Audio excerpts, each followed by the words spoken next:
Hello, everyone. Welcome to my blog, The Interpreter, posted on my website interpreterkievukraine.wordpress.com. My name is Natalia Kirshina.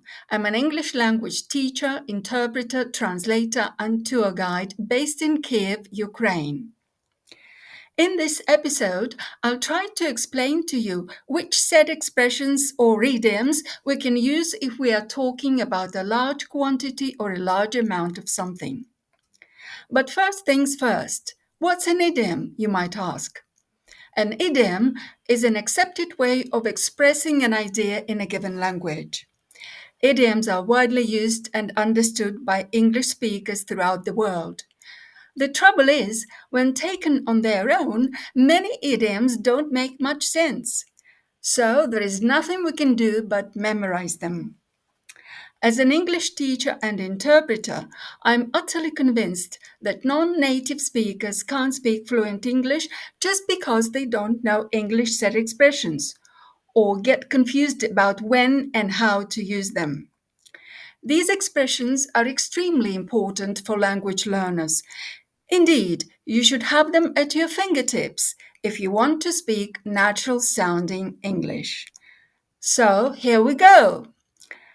When we are talking about a large quantity of something, the phrase that immediately springs to mind is the expression a great deal. It means much, a lot, a great, large, considerable quantity, or a large amount of something.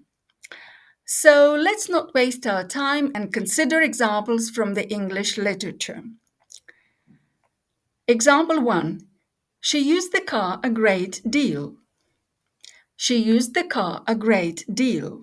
Example 2. This is a serious problem and it worries me a great deal. This is a serious problem and it worries me a great deal. Example 3. They still need a great deal more money to finish the project. They still need a great deal more money to finish the project. Example 4.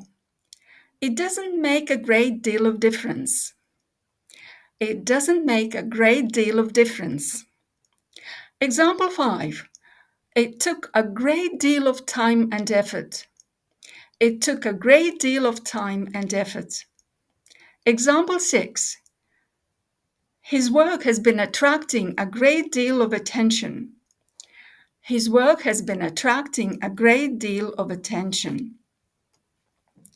What's another way of saying a great deal, you might ask? They say the phrase a good deal might do the trick.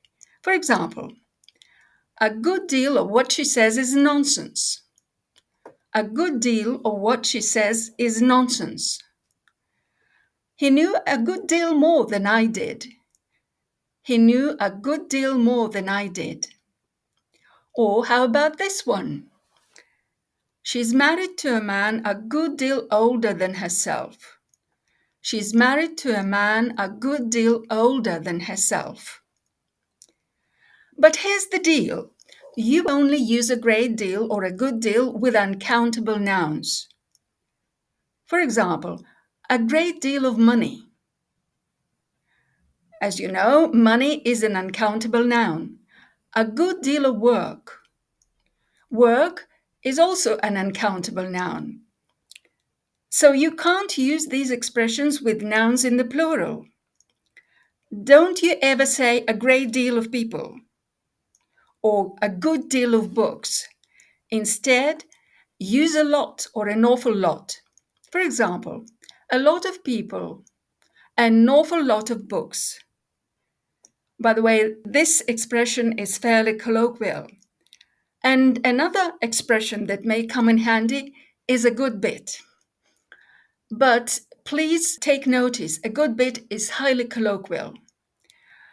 Also, a good bit is a very vague, indefinite answer to a question how much. So if you don't want to infuriate people who are waiting for a definite answer from you, don't use it. Have a listen. Example 1. Nick says he's a good bit taller than Jane. Nick says he's a good bit taller than Jane. Example 2. During the first year, we talked a good bit about that sort of thing. During the first year, we talked a good bit about that sort of thing. Example 3. It was tough work, but I was earning a good bit of money. It was tough work, but I was earning a good bit of money.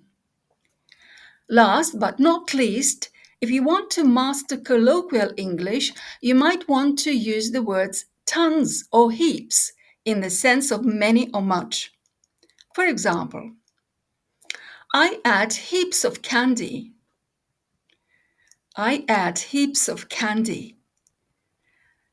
There were heaps of people at the stadium. There were heaps of people at the stadium. I've sent out tons of resumes to try and get a job. I've sent out tons of resumes to try and get a job. Well, guys, how's it going? If you found it helpful, please subscribe to my blog, The Interpreter, on my website, interpreterkievUkraine.wordpress.com, and like this episode. Until next time, from me, Natalia Kirshina. Goodbye.